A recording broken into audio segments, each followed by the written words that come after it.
program for human rights in medicine, and we welcome all of you. This program today is sponsored by our program and also co-sponsored by the College of Liberal Arts, Departments of English, Philosophy, Spanish, and Portuguese, as well as the Human Rights Center. For those of you who may not know what the program in Human Rights in Medicine is all about, we are a fairly small and fairly recent, but with a history, program that is committed to bringing to the university and the wider community both timely and sometimes controversial presentations on a wide range of topics. February 8th, we had Paul Byrne, who is a physician, who gave a discussion of a film, a BBC film that we, in an unauthorized fashion, presented here. It was part of our film festival, Bioethics Film Festival. The film was entitled, Are the Donors Really Dead? And some of you may have caught 60 Minutes last weekend, and they made a little investigation of that issue as well. So our program, in some ways, is known for controversial issues and a wide range of topics. As an obstetrician, I found that the process of introductions in these events is very similar to attending a labor and delivery. First, every pregnant woman that I have ever cared for hopes that the stages of labor are brief. That's the first thing. And second, that once the baby is born, everyone forgets the preliminaries.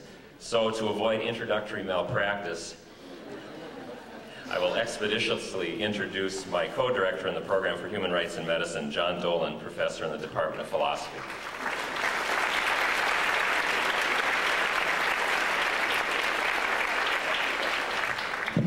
Thank you very much, Steve. It's a pleasure to welcome everyone here, especially a pleasure to welcome the members of the three classes that have started since Noam Chomsky was last on campus, the class of 98, 99, and 2000. Some of you have been introduced to Professor Chomsky's ideas on language and mind in your courses, and some of you have even been introduced to his political analyses in your courses. A few of you would have been in my introductory logic class where manufacturing consent, the Canadian film, is a required part of the work. And I learned to my delight yesterday from a Daily Reporter that the film Manufacturing Consent is actually a required part of the curriculum of mass communication majors here at the university. That surprised me. The program in Human Rights in Medicine is going to have as a visitor next January the Noam Chomsky of Japan. You may not have known there was such a person. Hirofumi Yuzawa is a brilliant intellectual, an outspoken and brave critic of the government of Japan and of most other governments as well. And he will be here for 2 weeks in January. So I urge you to keep your eye open for that. Hirofumi Yuzawa, very interesting and intelligent and brave speaker. The program in Human Rights in Medicine is delighted with the cooperation of the other units, especially the strong support that the College of Liberal Arts has given to today's program. And we're very delighted that Dean Rosenstone has agreed to introduce our speaker.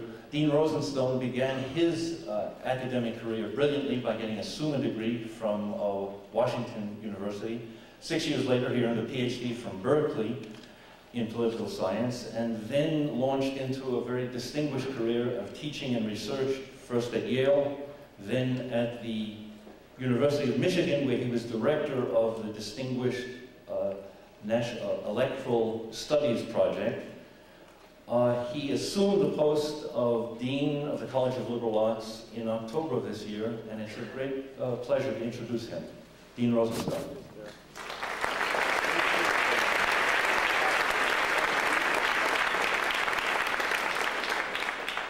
First, on behalf of the College of Liberal Arts and on behalf of the University of Minnesota, let me welcome you this afternoon. My task is twofold. First, to introduce our speaker, Professor Noam Chomsky, and second, to announce the recipients of the program in Human Rights and Medicine student internship competition, and both are tasks of sheer joy. It's impossible to introduce someone like Noam Chomsky without falling into phrases that sound nothing short of cliches. One could spend a good part of the afternoon reciting the titles of his books, listing the honors and honorary degrees that he's received, reviewing the organizations both nationally and internationally that he has served and the institutions where he has taught and lectured. Or one could simply say that no single individual has done more to transform his field of inquiry in linguistics than Professor Chomsky has. But Professor Chomsky's reach goes far beyond his discipline, far beyond the books he's written, far beyond the classes he's taught. He exemplifies something else which is deeply cherished in the academy, particularly this academy, and that is thinking about and speaking out on social and political issues of deep concern. Over 3 decades now, Noam Chomsky has been a forceful, cogent critic of US foreign policy, of the mass media. He's been an outspoken advocate for human rights. He's controversial. He's hated by many, loved by others, but at the end of the day, respected by all. And like all good teachers, he provokes us to think, to reflect, to imagine, to consider, and he'll do some of that this afternoon as well. Before I turn the podium over to Professor Chomsky, I'd like to invite him to ask me to honor the 3 students who are recipients of the Human Rights Internships for this year.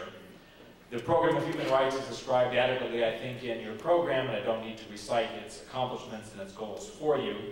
Each year it awards through competition 3 internships, which are extraordinary opportunities for students both to learn and to serve. And as I call your name, please step forward and accept your certificate of award for Professor Chomsky. Jeff Helsher, who's a student in the College of Liberal Arts. He'll be working this year in the Minnesota American Indian AIDS Task Force.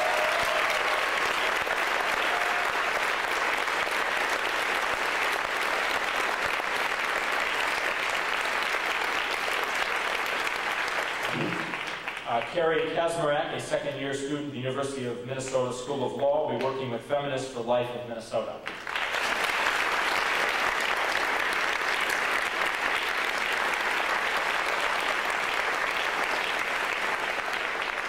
And Rochelle Mott, a student at Southwest State University, will be working with Birthright of Minnesota.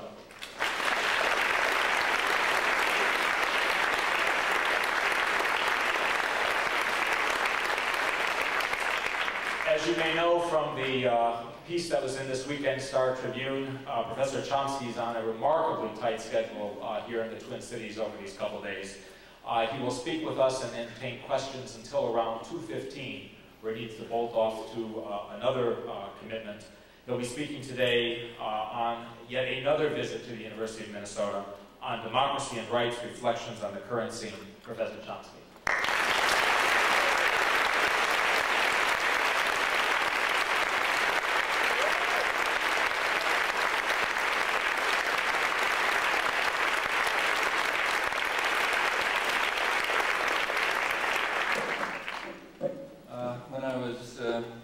Over notes I put together for this talk, I realized that I'd actually made notes for a course I'd like to teach someday in the next century, maybe when I know enough to talk about it, if ever, but not a reasonable talk.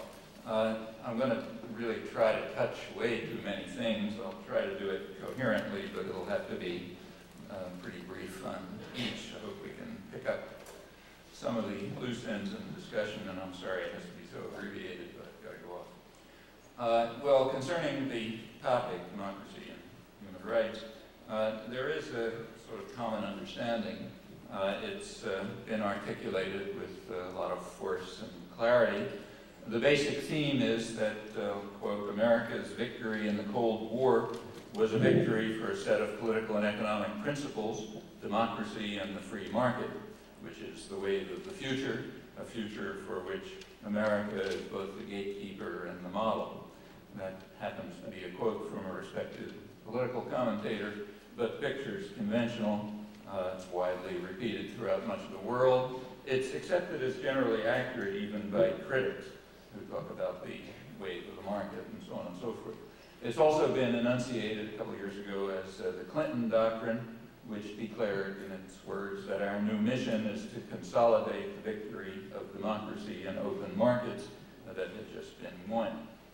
Well, I won't go on with further quotes. It's too familiar to bother illustrating. To understand what the victorious political and economic principles really are, it's obviously not enough to listen to the rhetoric. That is, one also has to investigate the actual practice. It's particularly instructive to see how the principles have been applied where U.S. influence has been the greatest and interference least, so that we see the principles in their purest form and accordingly gain the greatest insight into ourselves in particular. Well, Latin America is the obvious testing ground, particularly the Central American Caribbean region, which is where the United States has faced few challengers for almost a century. For more or less the same reasons, we look at the so-called people's democracies in Eastern Europe if we want to figure out what the Kremlin meant by democracy. Actually, that comparison of Eastern Europe, Eastern European satellites, and the Caribbean Central America region is rather enlightening. It's a comparison that's often drawn in Latin America, but is considered unmentionable, in fact, unthinkable here, which is a rather wise decision on the part of the doctrinal institutions. I won't pursue it, but you can. What's called the Crusade for Democracy, the Washington's Crusade for Democracy, was waged with particular fervor during the Reagan years, and Latin America is in fact offered as the prime example of how the United States became the inspiration for the triumph of democracy in our time, quoting the New Republic, speaking of the Reagan Crusade in Latin America. And the same is true in a good deal of scholarship. So the most recent book, the most recent scholarly study of democracy, history, theory, and practice, which just appeared a few weeks ago, Sanford Lakoff, good piece of scholarly work. He describes the revival of democracy in Latin America as most impressive and the sign of the success of America's mission, although he says there are vested interests that are resisting it, namely those retrograde interests that are trying to protect domestic markets, that are trying to prevent U.S. corporations from taking over all of the decision-making in the society and thus eliminating any residual elements of democracy that there might be. It's interesting that reflexively democracy is equated with the takeover of the society by foreign private institutions, which are unaccountable, of course, and in their internal workings simply tyrannies without a pretense of democracy. Well, that's reflexive, and this is an interesting example. However, he goes on to say these vested interests, we're trying to preserve some form of local domestic decision-making. Those are being beaten back. He mentions particularly the historic North American Free Trade Agreement, NAFTA, as an example of an instrument of democratization. The Clinton administration gave Haiti as the prime illustration of how the United States is the inspiration for the triumph of democracy in our time. That's a post-Cold War case, so no Cold War elements. Well, let's begin by taking a look at those cases. They're natural ones, given U.S. influence, and they happen to be the ones that are selected as the crucial examples by those who are most impressed by the success of America's mission, so it's fair enough to look at those. Well, let's take Latin America. Lakoff cites only one scholarly source, which is a good one, Abraham Lowenthal's collection of essays on exporting democracy, which covers lots of the world and has one study of Latin America, the revival of what Lakoff calls the revival of democracy in Latin America. That's the source cited, so let's have a look at it. The article is written by Thomas Carruthers, who combines scholarship with what he calls an insider's perspective.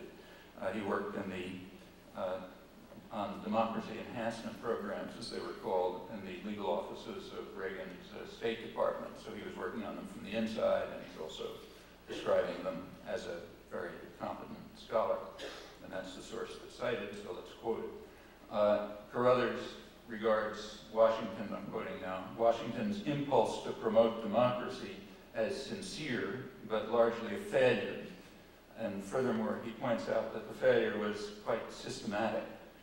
That is, where Washington's influence was least in South America and the Southern Cone, there was real progress toward democracy, which, as he points out, the Reagan administration generally opposed, later taking credit for it when the process proved irresistible.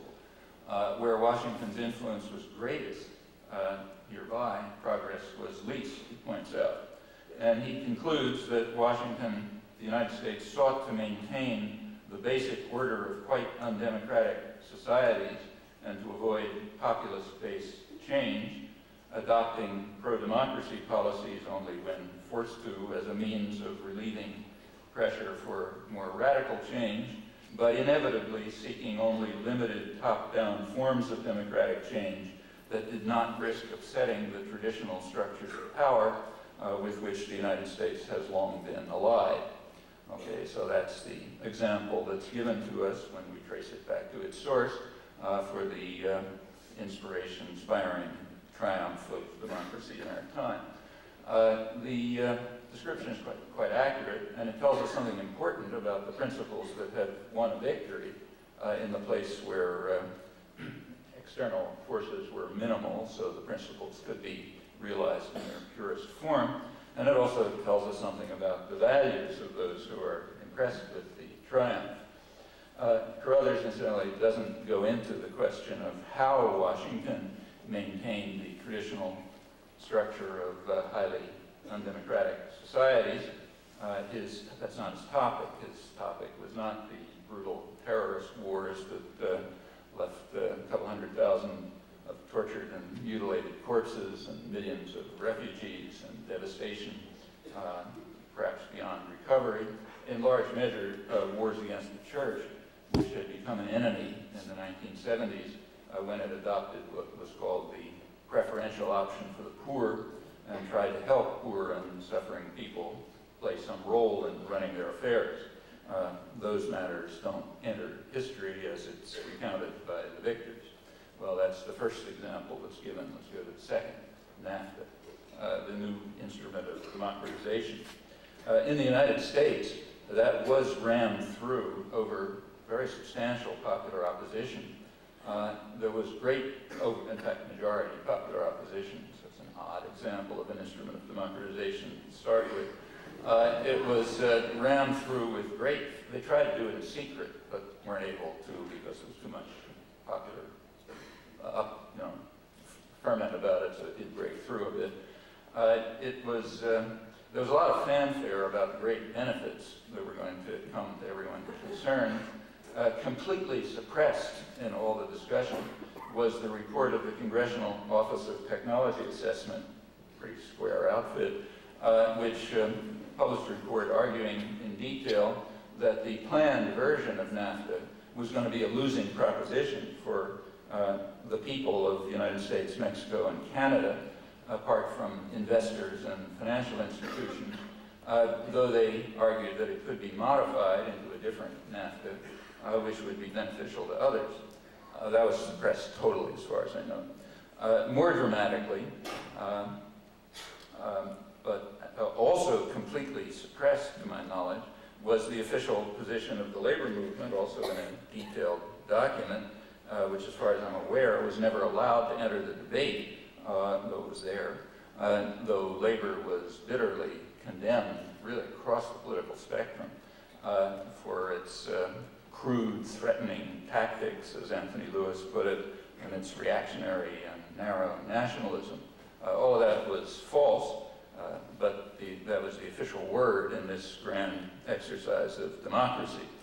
Well, reviewed it in print if you like, I won't go on, but we can now put aside the whole story about the great benefits because that's been abandoned now that the results of several years are in. And it's now conceded that, yeah, it was sort of bad for the people in all three countries. And it's also conceded that the real goal was something different. It's only naive people, you can read in Foreign Affairs and so on, who believed any of this business about benefits. The real purpose was to, I'm quoting, to lock Mexico into the reforms that had made it what's called an economic miracle. It's a technical term of economics and political science, which means that there are huge benefits for U.S. investors and the Mexican rich, while the population sank into misery. In fact, during the economic miracle, the poverty rate increased just about as fast as the increase in the number of billionaires, if you look. Which is just one example. Well, they had to lock Mexico into that. Incidentally, this was obvious all along. I suspect I talked about it here last time I was here a couple of years ago, maybe before NAFTA. It was perfectly obvious all along that the purpose was to lock Mexico into the reforms. And it was discussed in the dissident literature, but it was completely suppressed too. Also completely excluded from mainstream discussion, along with the official position of the labor movement, the analysis of the Congressional Research Office, and in fact anything that broke ranks in this major victory for democracy. Well, anyhow, we can put that aside because it's now conceded, so that debate's over. It's now conceded that the purpose was indeed to lock Mexico into the reforms and had nothing to do with benefits to anyone except investors. Since it's conceded, we need not argue it.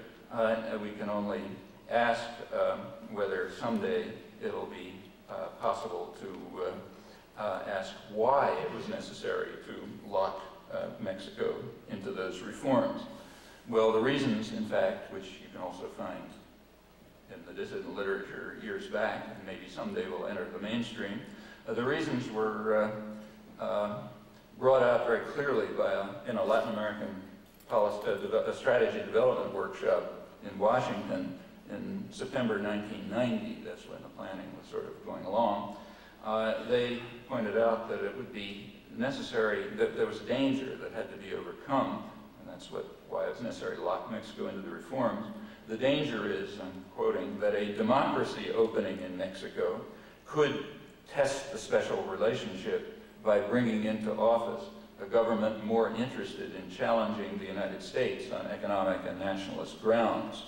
The background is that the study recognized that Mexico's a brutal dictatorship, but we like it. We have fine relations. Our relations are fine, but there's always a danger of a democracy opening. And if there is, there might be a popular government which might not simply accept U.S. investor rights and the rights of the Mexican rich as the prime instrument of policy, and therefore it's necessary to lock Mexico into the reforms by treaty obligations, which are going to be very hard to disentangle themselves from, much harder than just policy. So yeah, that was the purpose of NAFTA, to bar the threat of a democracy opening in Mexico, and here, since the population was opposed to it, it was necessary to try to get through in private and secret, and when that didn't work, to block all opposition voices, including the labor movement, the congressional analysis, any critical voices, and all of that is presented to us as a great example of the triumph of democracy. Well, what it reveals is that democracy, it's democracy that's the threat, and that's true both at home and abroad, and it's okay, I mean, there's nothing wrong with democracy, but it's measured by outcome. Actually, it's kind of like free trade. Free trade is okay too, as long as the outcome is right. When it isn't right, you stop it. That's historic and happening right this minute, in fact. So as long, and same with democracy, it's not the process that's good, it's the outcome that's good, and that's what determines whether there is democracy. And in this case, there's a threat that the outcome might be wrong, so we have to block democracy. That was the purpose of NAFTA. It's called a free trade agreement, but in fact it's a highly protectionist investor rights agreement, which incidentally is why it was opposed by the few scattered advocates of free trade who you can find in odd corners here and there. It was understood to be an effective device to bar the threat of democracy, and the point generalizes rather widely. Markets in the particular form in which they're constructed by current social policy, and remember, markets are always constructed by policy. They're not kind of entities that exist in the world. In the particular form in which they're constructed, they are in fact intended as a barrier to democracy, and they function in that way. NAFTA is a case in point. the remarks I quoted about those backward vested interests that are trying to maintain resources under the control of one's own populations. Another case in point, and there are others more ominous, I think, right down the road. You'll maybe hear about them in 6 months or so. Maybe the most ominous is the multilateral agreement on investment. That's now being forged by the OECD, the sort of the rich men's club, you know, the rich countries, in secret.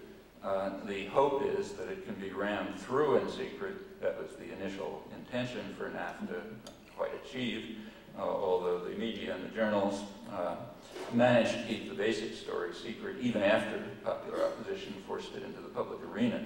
The few things that have dribbled out about the multilateral agreement on investment indicate that it's intended to be a much more far-reaching investor rights agreement, which will take some kind of treaty form, and which will lock most of the population of the world even more into a form of organization in which democratic forms may exist, but will be increasingly vacuous because corporate rights will be given overwhelming power. I think the time to worry about that is now, not when it finally, we finally discover in the business pages that it's been passed by Congress. And you can probably find out, I'm sure Senator Wellstone's office can get the text and people can do things about the NAFTA experience should be a lesson to anybody who cares about democracy in some other sense. Well, these chosen illustrations, I didn't choose them, they're chosen by the advocates. The illustrations that are chosen to demonstrate the inspiring victory of democracy are not too compelling. Let me take the last one that's offered, the one that's Haiti, the prime example that was offered by the Clinton administration to demonstrate the victory of principle. So it's only fair to look at that one. In December 1990, there were free elections, but they came out the wrong way. The U.S. candidate who was expected to win, former World Bank officer, he had all the resources and all support, so he was expected to sail through, Marc Bazin. He ended up with 14% of the vote. It turns out there was a very lively, vibrant civil society that nobody was paying any attention to because it was poor people in the slums and peasants in the hills and all those characters. And they had organized enough without anybody noticing it, so that without any resources at all, they were able to sweep their own candidate into office with about 2/3 of the vote, President Aristide. So it was democracy, but the wrong outcome. The United States moved at once to undermine the democratic government. Aid was at once cut off, except for aid for opponents of the government. The refugee flow, there had been a big refugee flow, but it had been illegally, incidentally, forced back by agreements going back to the Carter and Reagan administration. If refugees came, they were driven back in violation of Article 14 of the Universal Declaration of Human Rights. But the refugee flow slowed to a trickle when the democratic government came in. However, for the first time, refugees were not forcibly returned. They were granted asylum. The reason is they were fleeing from a democratic regime that the United States strongly opposed. So they were granted asylum, although it was just a handful, because in fact the flow was the other direction, because it was a hopeful period and Haitians were going back. Well, a couple months later, in September 1991, there was a military coup which overthrew the regime. Reign of terror started. The Organization of American States declared an embargo. The Bush administration almost instantly, within a few weeks, declared the embargo null and void. The means was it exempted U.S. firms from the embargo. So the embargo was fine, really, against these killers, but U.S. firms need their assembly plants, so that doesn't fly. U.S. trade with Haiti remained a little below the normal level, but not much. During the Bush years, the trade increased under Clinton, who cut back the embargo, the limited embargo, even further. After the popular organizations who had committed this crime of electing their own president, after they had been subjected to 3 years of terror by forces that retained close connections to Washington throughout and still do. As you may know, the United States is refusing to release to the Haitians 160,000 pages of documents on the terror, the reason apparently being that it implicates U.S. elements too much, so they can't, so there's impunity for that reason of documents. After 3 years of the terror, the elected president, President Aristide, was allowed to return, but only after he was given what was called a crash course in democracy and capitalism. That's the phrase used by his leading supporter in Washington, referring to the process of civilizing the troublesome priest. As a condition on his return, President Aristide was compelled to accept an economic program written in Washington, which directs the policies of the Haitian government, I'm quoting it now, directs the policies of the Haitian government to the needs of civil society, especially the private sector, both national and foreign. Okay. I think what that means.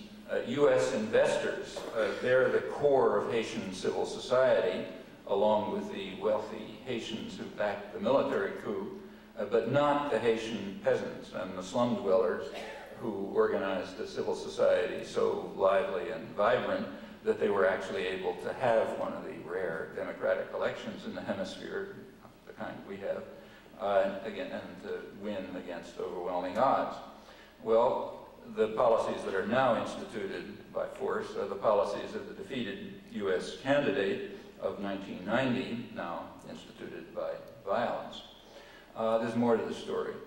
The day before the U.S. troops entered Haiti to restore democracy, meaning everybody knew it was coming, you know, Jimmy Carter was there talking to General Cedras about teaching in his Bible class and all that sort of business.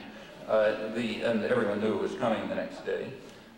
So every newsroom in the country had their eyes glued to the wire service reports, as I also did, I should say, on that day.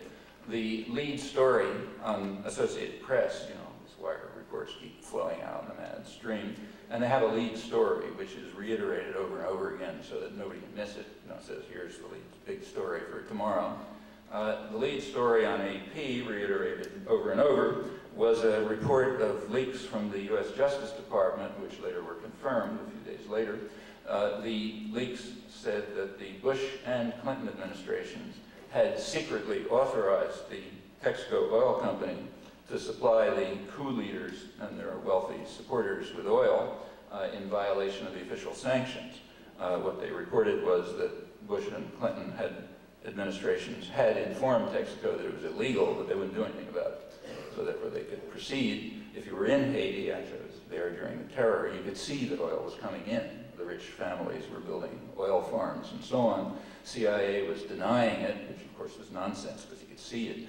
But it wasn't known exactly how it was getting in. Well, the day before the U.S. invasion, you learned how it was getting in. It was authorized by the Bush and the Clinton administrations. So that means that U.S. support for the killers and the torturers and their rich associates was far greater than it seemed. But it doesn't matter. It's all been suppressed. In fact, what I just said has yet to reach the national press. It's leaked in and out through other sources, but not much. That's kind of an interesting story, which I won't pursue, but it tells us more about the principles that have emerged victorious. I should say that Haitians understand this very well. There was an election in Haiti a couple days ago, and 5% of the population bothered to vote. Well, there wasn't much reporting of that here, a few lines here and there, but there was one, I saw one major story in the Christian Science Monitor. The theme of the story was that the Haitians are failing us. We sacrifice so much to bring them democracy, but they are ungrateful and unworthy. They don't even bother to come out to vote. Maybe they have bad genes or something like that. The moral cowardice behind this is rather impressive, I should say. That's the examples that are given to us to illustrate the triumph, the inspiring triumph of democracy in our time abroad. But actually the most interesting case is the United States itself, not only for us, naturally, but in fact for anyone who wants to understand what the term democracy has come to mean in the modern era. Well, the reasons for that should be obvious. One reason is simply the power and the primacy of the United States, which is overwhelming. Another is its stable, democratic, long-standing democratic institutions, which are again unique in the world. And thirdly, the United States was as close to a tabula rasa as you can find. In 1776, Tom Paine remarked that America can be as happy as she pleases. She hath a blank sheet to write on. She can do anything she wants, which was more or less true. The indigenous societies were largely swept away. The neighboring regions were taken by force, including a third of Mexico. That left a vast and rich land with unparalleled resources and advantages, and it was open as a blank slate to write on, just as Tom Paine said. Also, throughout its history, the United States has been free from external threat. The last threat to the national territory was in 1812. I mean, there are many concocted threats, but that's the last actual threat. Furthermore, there's very little residue, comparatively speaking, there's little residue in the United States of earlier European structures or any kind of authentic conservative tradition. There is something here called conservatism, but it's a form of radical statism combined with coercive social norms, the kind of thing that make any genuine conservative turn over in his grave if he heard about it. Very few alive to notice it. I suspect that that's one reason for the relative weakness of the social contract and support systems in the United States. If you look at these in other countries, their roots usually go back to pre-capitalist institutions like, the church and feudal system and so on. The United States had relatively little of that because it didn't have a conservative tradition. It was sort of a blank slate. All of these factors provided unusual, in fact unique opportunities to construct, to carry out political and economic experiments without any constraint. Now, in studying history, you can't really construct experiments, of course, but the United States is about as close to the ideal case of state capitalist democracy as can be found. So if one wants to understand what the notions mean, this is the place to look, quite apart from the power and everything else, or the fact that we're here. Furthermore, the socio-political system was consciously designed, very explicitly designed. That's unusual. And the main designer was an astute political thinker and a very lucid one. His views largely prevailed also, and we know them. They're there. James Madison, the main framer, he did eloquently uphold the call for the preservation of the sacred fire of liberty that he wrote into George Washington's inaugural address. But it's very important to understand his very clear and explicit and unambiguous ideas about the kind of liberty that has to be preserved.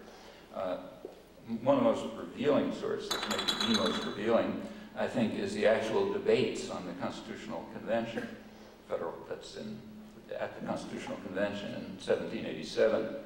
In the debates, which Madison was the foremost person, he discussed England, which is natural. That was sort of the model for, closest that was around to a democratic society.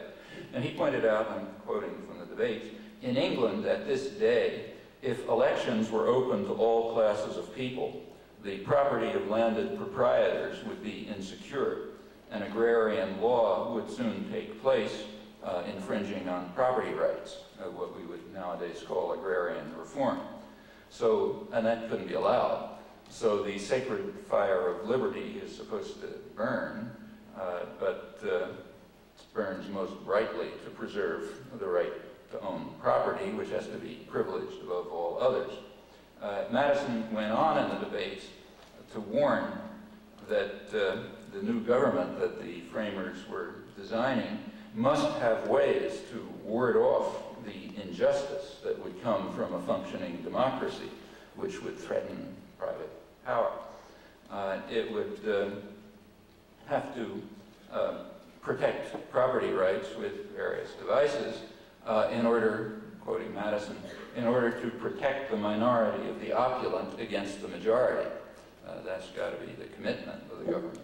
And that has indeed remained the guiding principle until today, not only here, but in the forms of democracy that the United States has been willing to tolerate elsewhere, as these examples I mentioned cited. Now, it's important not to be misled by the rhetoric in which these matters are publicly framed. When you study this kind of thing, you usually read the Federalist Papers, which is okay, but remember that the Federalist Papers are what we would nowadays call propaganda. That is, they were intended to sell a reluctant public get them to accept the new federal system that was being designed. Now, in the Federalist Papers, there is famous discussion about the rights of minorities and the need to protect the rights of minorities from the tyranny of the majority. But it's all framed in very abstract and general terms. However, it's quite clear from more serious sources that Madison had in mind a particular minority, namely the minority of the opulent, who had to be protected against the majority, protected against such injustice as agrarian reform. I should say that in the specialist literature, the literature of Madisonian scholarship, which is very rich and good, this is all accepted without much, there's a consensus on this. In fact, it's accepted by those scholars who most strongly defend an interpretation of Madison as a committed Democrat. The leading one is Lance Vanning. He's a very good scholar. There's another recent book on the topic. And he's sort of at the extreme on this position among serious Madisonian scholars. He argues against others that Madison really was a committed Democrat. And he writes that Madison differed most profoundly from other leading framers by according the people's right to rule the same importance as the protection of the rights of property. Okay, I'll come back to that. But even Vanning, at the outer limit, agrees, I'm quoting him, that in Madison's determination to protect minorities against majority infringements of their rights, it is absolutely clear that he was most especially concerned for the property of minorities. It's quite true. That position is unambiguous, forceful and explicit in the original constitutional debates, as in the remarks I quoted, and in other primary sources, though it's kind of hidden a lot, in fact, in the public presentation in the Federalist Papers. However, although there's a consensus in Madisonian scholarship about Madison's special concerns for the property of minorities, the way it's formulated very much understates the point. So let's go back to Vanning's statement. Throughout his life, Madison kept to his principle that in a just and free society, the rights both of property and of persons ought to be effectively guarded. That's the standard formulation, but it's quite misleading because, for obvious reasons, we have to ask, what are the rights of property? All right, so let's say, take my pen. You know, what rights does it have? Well, my pen has no rights. Property has no rights. Maybe I have a right to the pen, okay, but that's a personal right. It's my right. It's not the pen's right. And in general, property has no rights, obviously. So when people talk about the rights of property, what they mean is the rights of persons to have property. Furthermore, the rights of property are quite different from other rights. So for example, if I have the right of free speech, it doesn't infringe on your right of free speech. But if I have the right to this pen, it does infringe on your right to this pen. You don't have it. Okay? So this is the one right which differs from all others, and that if one person has it, everyone else doesn't have it. Okay? So it's a personal right, but a right that's different from others. When we recognize that, which is sort of should be truisms, and we restate the principle, it turns out that governments must guard the rights of persons generally, but they must provide special and additional guarantees for the rights of one class of persons, namely property owners, the landed proprietors in England, and the opulent minority here, who have to be protected against the majority. That's the fundamental principle of democracy. Well, Madison, who was a smart guy, foresaw that the threat of democracy was going to grow over time and become more severe because of, as he put it, because of the increase in the proportion of those who will labor under all the hardships of life and secretly sigh for a more equal distribution of its blessings. That's in the congressional constitutional debates again, 1787. He warned, quoting him, that the equal laws of suffrage might in time shift power into their hands. And he said, no agrarian attempts, that means agrarian reform, no agrarian attempts have yet been made in this country, but symptoms of a leveling spirit have sufficiently appeared in certain quarters to give a warning of the future danger. That is the danger that those who are suffering the hardships of life and secretly sighing for an more equal distribution of its blessings might actually use their voting power to do something about it. Well, the basic task that Madison faced in framing a system which we wish to last for ages, as he put it, was to ensure that the actual rulers would be the opulent minority. They will, he said, secure the rights of property, which means, again, the privileged right of persons to have property, which stands above other rights, other personal rights.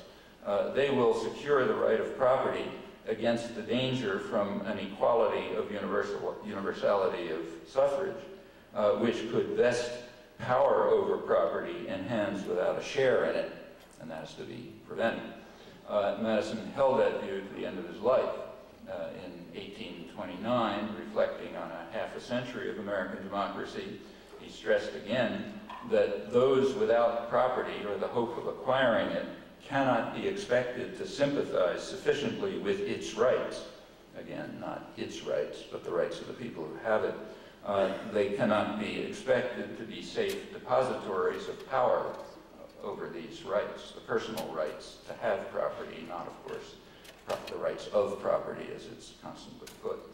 Well, he had a solution. The solution was that the upper house, which would have the power, ought to come from and represent the wealth of the nation, the more capable set of men, those who will sympathize sufficiently with the rights of property and protect the opulent minority against the threat of democracy.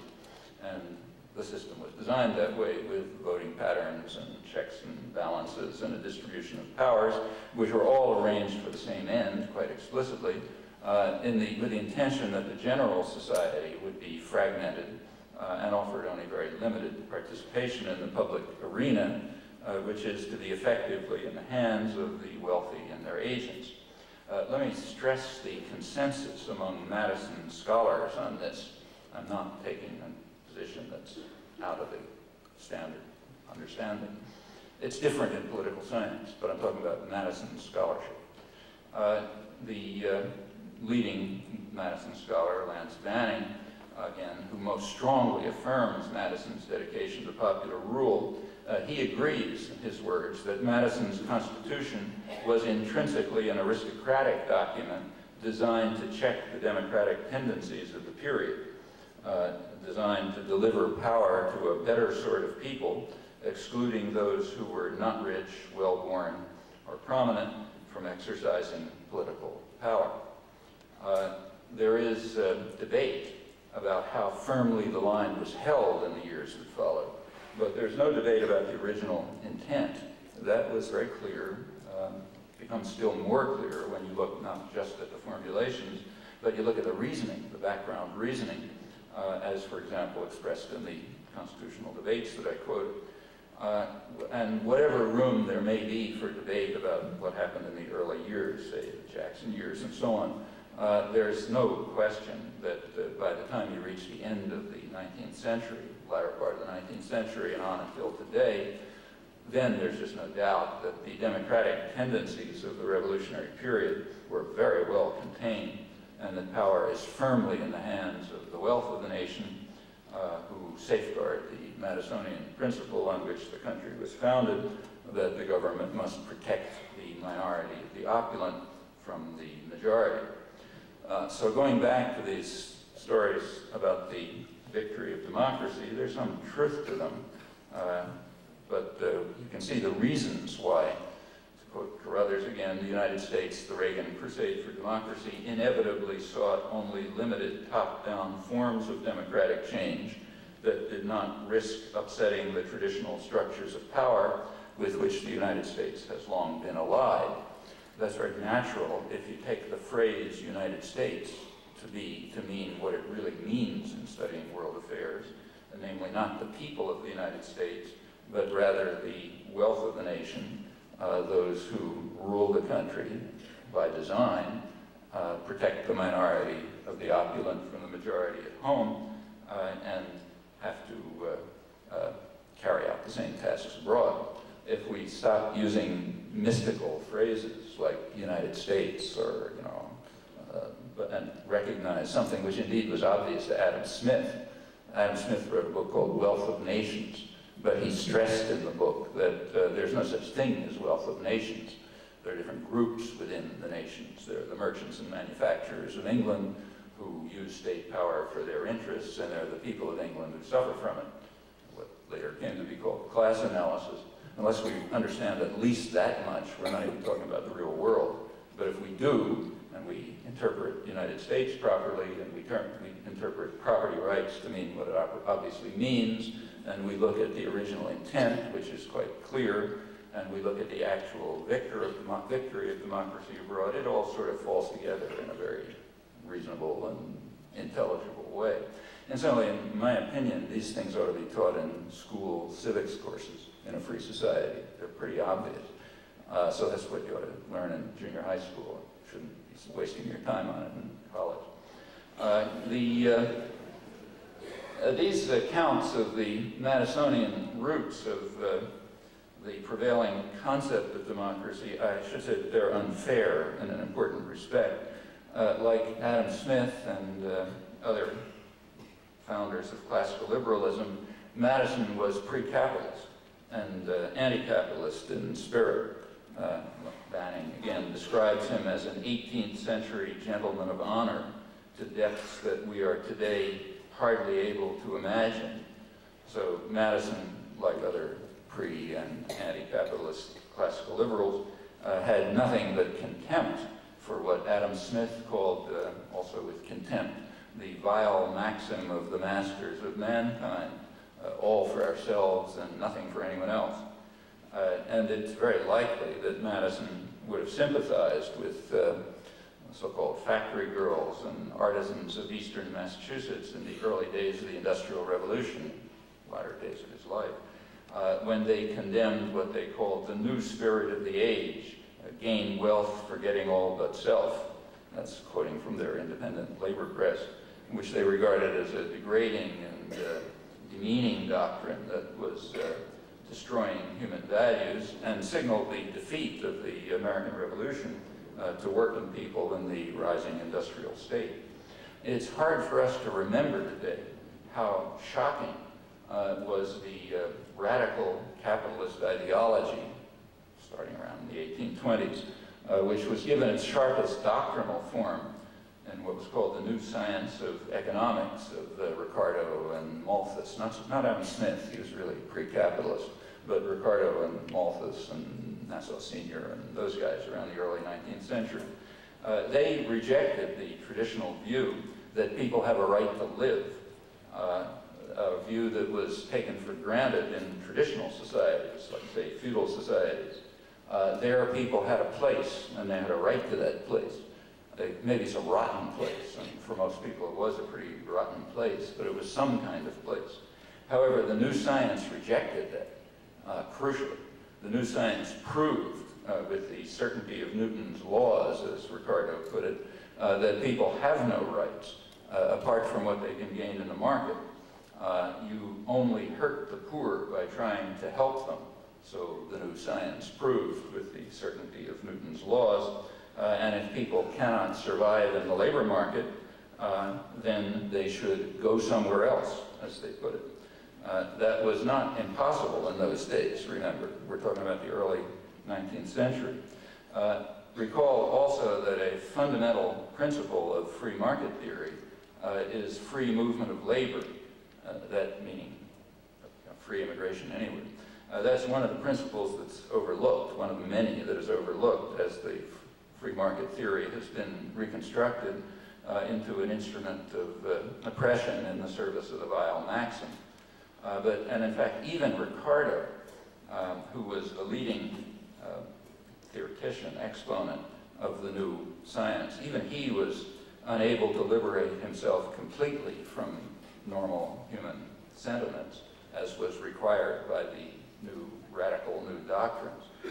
It's kind of interesting to see how that works. So everybody learns about Ricardo's theory of comparative advantage. But Ricardo recognized, he's no fool, he recognized that the principle of comparative advantage was based on certain assumptions. One assumption was that labor is mobile, freely mobile, as free market theory demanded. The other assumption was that capital is immobile. You need those two assumptions to get the theory to work. That happens to be the opposite of what prevails today. Labor is immobile and capital is mobile, but we're still supposed to worship at the shrine, even though the assumptions are the opposite of the ones on which the theory rests. In the facts are the opposite. In Ricardo's day, however, it wasn't so unreasonable. In his day, labor was indeed mobile. The vast open spaces were being cleared of their inhabitants by state violence, and that made it possible for impoverished Europeans and criminals to go or be sent there. There was incidentally much less need for prisons in those days because you could send them to the United States or the colonies or to Australia and so on. So labor was indeed mobile thanks to state violence. And as for capital, it was pretty much immobile. That wasn't false. Capital was mostly land, which indeed is immobile. As for the rest, Ricardo remained a captive of pre-capitalist values. He argued, quoting Ricardo, that the rich will be satisfied with a low rate of profits in their own country rather than seek a more advantageous employment for their wealth in foreign nations out of community spirit and just sympathy with others and so on. Adam Smith had a much sharper eye in that regard. Now, the restriction in human rights, in the concept of human rights, that was a central component of the rising industrial capitalist ideology and was very shocking to people. That continues right to the present as a result of extensive popular struggle over long periods against this doctrine. A large array of rights have indeed been won, and there are even international conventions on human rights, the basic one being the Universal Declaration of Human Rights of December 1948. That declaration inspires a good deal of noble rhetoric, and you'll hear more of it next year as the 50th anniversary comes along. It can also be used rather selectively by the powerful as a weapon against their current enemies.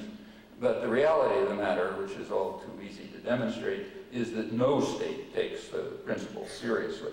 The United States certainly doesn't. The United States flatly rejects a good part of its solemn commitments, namely the articles, and it does so explicitly, I mean, it says they have no status, namely the articles concerning social and economic rights. That's actually a residue, which had the same status as everything else, anti-torture rights and so on, but the U.S. says they have no status. They're a letter to Santa Claus, as Jean Kirkpatrick put it. That rejection of those principles is a residue of the principal denial of such rights under the radical form of market doctrine that was preached by the new science. And meanwhile, of course, the United States parades as the great defender of the universality of the Universal Declaration against third world relativists, and gets away with this, which is a pretty impressive propaganda achievement and a tribute to the general obedience of educated sectors. Well, the fate of the new science as a weapon of class warfare and in delimiting human rights, that's an interesting topic, but that's another part of this course that somebody ought to teach someday. I won't try to go into it here, but that story for the next 180 years is a very important part of contemporary history. Let's go back to Madison. He was an 18th century gentleman, and his values were pre-capitalist. He expected the wealthy men who would be given power to be, as he put it, enlightened statesmen, pure and noble, benevolent philosophers who will work selflessly for the public good. That's, of course, all pre-capitalist. That's like David Ricardo thinking they'll keep their money at home because they're so friendly to their neighbors. He soon learned differently, Madison, that is. As the opulent minority were given power, used that power exactly as Adam Smith had described some years earlier, pursuing the vile maxim, all for ourselves and nothing for anyone else. By 1792, Madison was already warning in private correspondence that the Hamiltonian developmental state, in his words, was substituting the motive of private interest in place of public duty, leading to a real domination of the few under an apparent liberty of the many. He deplored what he called the daring depravity of the times as the stock jobbers, sort of investors, become the Praetorian Guard of government, at once its tools and its tyrants, bribed by its largesses and overawing it with their powers and combinations. Well, apart from the eloquence of the rhetoric, it's not a bad picture of the modern world and the state of democracy in it. In fact, it's a quite accurate picture. It's a picture, incidentally, shared by over 80% of the population in the United States who regard the political system as irrelevant. They say it works for the few and the special interests, not for the people. Madison's point in 1792, as he watched the democratic experiment go astray, because the wealth of the nation was not acting like pre-capitalist enlightened gentlemen, oddly. Well, that's, with all the flaws, and there are serious ones from the standpoint of democratic principle, it's nevertheless the case that Madisonian democracy took a long step forward, took a long step towards popular democratic government, if you think of the times or even now. It was a new departure, but in quite complex ways. At the doctrinal level, there were in fact regressive features. I recognize that that's a value judgment, but a defensible one, I think, and I think you can see it if you look at it in context. So let's go back to the origins of Western political theory. The origins are Aristotle's Politics. It's quite interesting. It's careful, well-argued, very timely, incidentally. Its concerns include central themes that are on everybody's agenda right now. Aristotle in Politics describes minutely a lot of different kinds of systems, tyrannies, oligarchies, democracies, many sub-varieties. He prefers democracy, and he defines it. Democracy is a community of equals aiming at the best life possible for all, the common good, a community of free men, which is equal and participatory. Side comment, notice free men. Okay, so women aren't among the free men, or slaves, of course. The concept of people is limited, but before being too critical of Aristotle, remember that that persisted into the 20th century, and in fact it still persists, only partially overcome.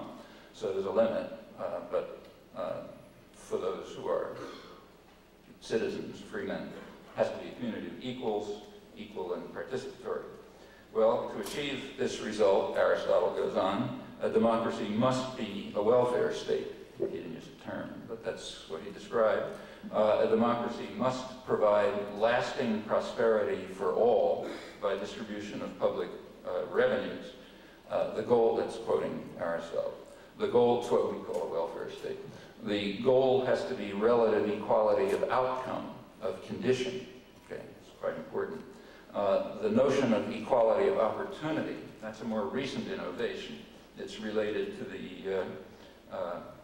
the rise of industrial capitalism with its narrowing of the concept of human rights, namely to those that can be obtained through a highly structured market. And in the real world, bear in mind that there's a rather large footnote to any talk about markets, namely the rich and the powerful demand and receive ample protection from market discipline. For that, they rely on a powerful nanny state, which also transfers public resources to them on an enormous scale. Sometimes this reaches the level of farce, say under the Reaganites or Gingrich or the Heritage Foundation, but it's always true. It's kind of like a staple of economic history. Well, the classical thesis, going back to Aristotle, is that a free and just society must seek to achieve relative equality of outcome. So it must be a welfare state in which everyone has moderate and sufficient income, moderate and sufficient means, Aristotle's phrase, with no extremes of wealth and power. Otherwise, talk of democracy is not serious because there cannot be free and equal participation in self-government, quite apart from the great injustice and the infringement on essential human rights in the pre-capitalist sense of the concept. Actually, these ideas persist right through the Enlightenment and classical liberalism. So say, take Adam Smith. He did give an argument for markets, rather a nuanced argument for markets. But if you look at the argument, it was based on the assumption, which could be right or wrong, that under conditions of perfect liberty, markets would lead to perfect equality, equality of outcome, which he took to be an obvious requirement for a free and just society. For very much the same reasons, Adam Smith held that government, I'm quoting, government regulation in favor of the workmen is always just and equitable, but never in favor of the masters. De Tocqueville, another great figure of the liberal pantheon, he warned of the dangers of what he called a permanent inequality of conditions, of outcome, and an end of democracy in the United States if the manufacturing aristocracy rising before our eyes, one of the harshest that has ever existed, escapes its bounds, which of course happened beyond his worst nightmare as he was writing in the 1830s about the United States. These are very important elements of classical liberalism. Another crucial element of classical liberalism, which is pre-capitalist, remember, and therefore anti-capitalist, is its opposition to wage labor. It's also not well recognized, but quite true. A standard formula was that if a person works on command, say an artisan, we may admire what he does, but we despise what he is, because he's not a free human being. De Tocqueville, as he put it, the art advances, but the artisan recedes. Adam Smith took the same view. Everyone thinks that Adam Smith was in favor of division of labor because they read the first paragraph of Wealth of Nations, but not many people go on to, page 420 or whatever it is, where he says that in any civilized society, the government will have to intervene to prevent division of labor, the reason being that it will turn people into creatures as stupid and ignorant as it's possible for a human being to be, because they will be working on command and in specialized activities. They won't be human beings. So therefore, of course, division of labor has to be prevented in a civilized society. I should say that the modern political theory sort of sometimes recognizes kind of an attenuated version of this picture. It recognizes that there was opposition to wage labor. It's hard not to recognize that. But it attributes it to what's called the Republican conception of civic virtue. That is, people wouldn't have the right attitudes and so on, the right independence of spirit to govern themselves if they weren't free labor. Free labor means not wage labor.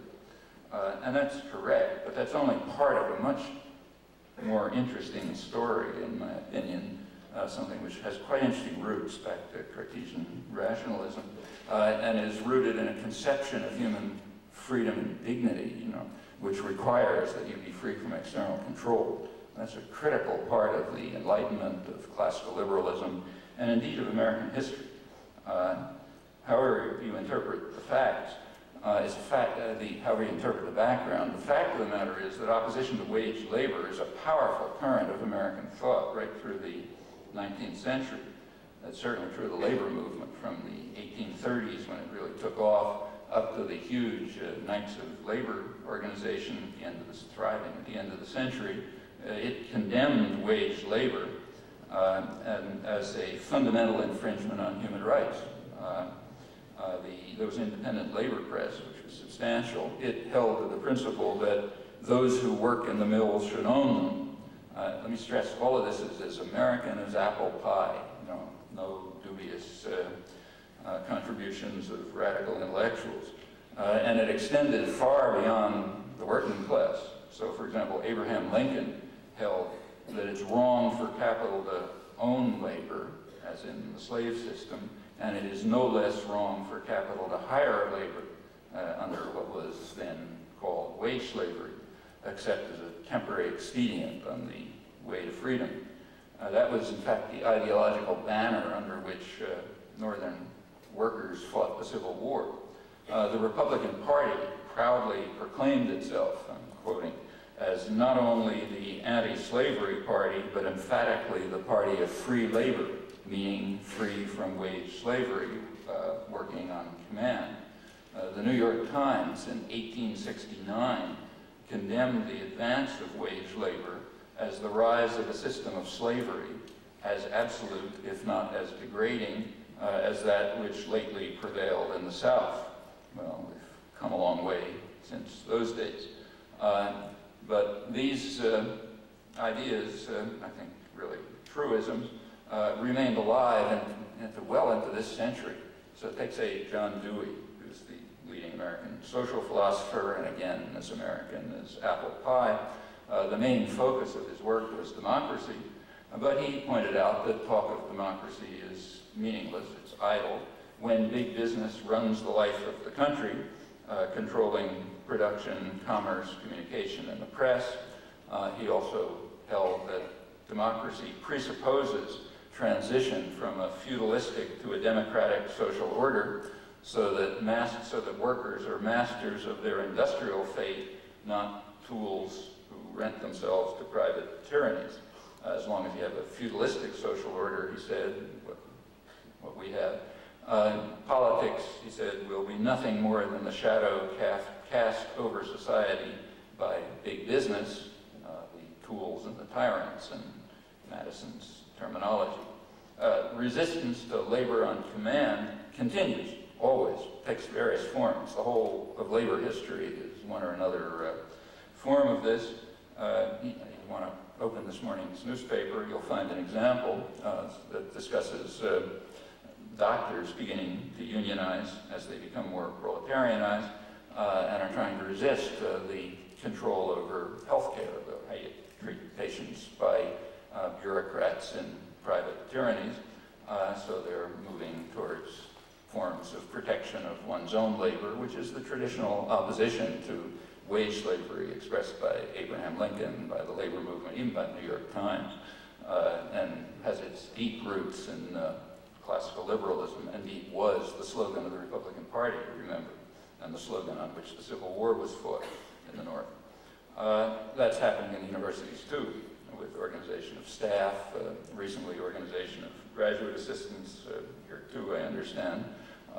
All of these are forms in which the classical liberal ideas, the ideas of the Enlightenment, which continue to run right through American history, very lively through the 19th century and right in the mainstream and in popular movements since, in which they continue to be realized. Well, I can't go into all these things. Again, that's another part of that course. But there is a point is there's a powerful and central to the tradition. It goes right from the origins of recorded thought about democracy and freedom right to the mid-20th century. And the Madisonian system is a departure, as I described. It's a departure from Aristotle's notion of, say, a welfare state as required for an equal and full participation with equality of outcome. Actually, it's a much deeper departure than I indicated, and it's worth thinking about this. For Aristotle, a leveling spirit is essential to democracy because it can't have a free and equal participation of free men unless you have moderate and sufficient means without extremes of wealth and poverty, guaranteed by using public revenues to guarantee lasting prosperity for all, to Aristotle. But he had other reasons. It's a rather subtle book, if you look at it. Another reason was, he said, imagine the following. Imagine that there is a majority democracy. Suppose it's a democracy, but it has extremes of wealth and poverty, and the majority are poor. Well, then, Aristotle says, the poor will use their voting power for their own ends, not for the common good. Recall that Madison raised exactly the same problem in the Constitutional Convention in the remarks that I quoted. He said that if there was a democracy in England, the majority, who are poor, would use their voting power for their own ends, you know, taking land from the landed proprietors, not for the common good, whatever that is. Aristotle was interested in the common good, but both Aristotle and Madison faced the same dilemma. They gave different answers. Aristotle concluded that you should overcome poverty with a welfare state. Then democracy is possible. Madison made the opposite conclusion, same dilemma, opposite conclusion, eliminate democracy, or at least restrict it, so that the privilege of the opulent minority is protected. So same dilemma, opposite conclusions. Again, crucially important departure from a classical tradition taken on pre-capitalist assumptions, as I mentioned. And again, I think this ought to be common knowledge. This ought to be civics courses. Well, all of these issues, let me finish up with this, took on a very different form toward the end of the 19th century and since. Recall the Madisonian principle on which the country was founded. The rights of persons should be protected, but certain of these rights, namely the right to property, they have to be privileged above other rights. That's the principle. Now, for Madison, persons meant persons, okay? But toward the end of the 19th century, the concept of person underwent a radical change in a highly undemocratic fashion, along with the growth of an industrial economy and the concentration of power in new corporate entities. And that's quite important. That's the history of the last century, since the late 19th century. Remember, corporations did exist earlier, but corporations were understood to be partnerships. The corporation had no rights. You know, the members of it had rights, but not the corporation had no existence, just a partnership. That was the American legal system taken over from England. And the way they got and what the partnership did was get a state charter to do a specific thing, like build a bridge across, you know, the river or something. And the corporation had to keep to the stated limits because it had no existence. It was an artificial entity. Had no rights, no existence, had to keep to the stated limits of the contract. There were rights of individuals, namely the individual partners, but nothing else. Well, that's what a corporation was. There were huge economic changes through the 19th century, late 19th century, after the Civil War. By 1890, 3/4 of the wealth of the country was controlled by corporations. Now, I should say, the concentration is far more narrow, and it's, of course, international as well. Well, those changes led to a change in legal theory. Those changes were carried out by courts, by lawyers, by intellectuals, virtually no legislation. It was all done in an extremely undemocratic fashion, and probably without people mostly knowing about it. What happened was that new ideas were created of what are called, the leading legal historian of this calls them collectivist legal institutions. Corporate entities, instead of being artificial entities with no rights, became natural entities which were given the rights of persons. In fact, rights well beyond persons, because they were immortal persons. Furthermore, there were no limits anymore on what they could do, so they weren't restricted to what's in the state contract. They could, say, acquire property, or they had First Amendment rights, so you have corporations are allowed to advertise and that sort of thing, as if they were persons, you know, to whom free speech extended. All of this is radically new, you know, and radical violation of classical, liberal, and Enlightenment ideas. The backgrounds of this are mostly kind of neo-Hegelian ideas about organic entities that have rights over and above persons. Actually, the roots are pretty much the same as the roots of fascism and Bolshevism, the end of the natural rights doctrine. And in fact, these are the three modern forms of totalitarianism: fascism, Bolshevism, and corporate entities. It was recognized at the time. Incidentally, progressives supported corporate rights, partly for this reason. You know, they liked this idea of corporate entities. The conservatives, on the other hand, were strongly opposed. There was a kind of scattering of conservatives. One conservative legal scholar condemned this shift to collectivist legal entities as ratifying a new absolutism, like kings and princes. It's destroying individual rights, also, of course, destroying markets. Remember that any business enterprise is an interference with markets, like even a mom-and-pop grocery store. This is a staple of business history. It's kind of ignored in economics. It's like a footnote. There's no footnote. It's the whole story. So if you look at the standard business history, say the main work by Alfred Chandler, best-known business historian, has a book called The Visible Hand, which begins by pointing out that the modern business enterprise took the place of market mechanisms in coordinating activities of the economy and allocating its resources, handling transactions internally with a very visible hand. Well, that's sort of obvious. And then when you move to big corporations, say transnational corporations, that's true of the whole system. So take, say, U.S. trade. I mean, over half of what's called trade in the United States is actually internal to these entities. It happens to cross borders, so it's called trade, but it's no more trade than if something moves from one shelf to another shelf in a mom-and-pop grocery store. And that over half is not a small amount, you know. And if you look at the interactions and the strategic alliances and so on, the amount of interaction that is anything like free trade is, you know, something, I don't know, 10 or 15%, some estimate. So these are not footnotes. This is the main story. And the collectivist legal institutions were understood a century ago to be an attack on markets as well as an attack on rights, on individual rights. In fact, tyrannies.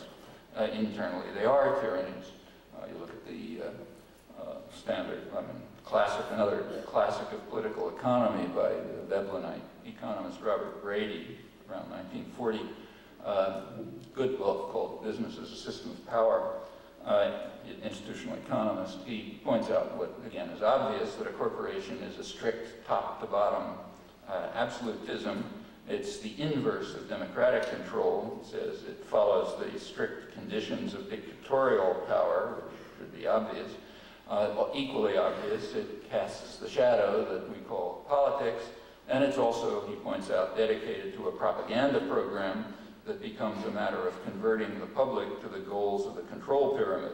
That's a matter of great importance in the contemporary world. At this point, we begin to enter the real world of modern society.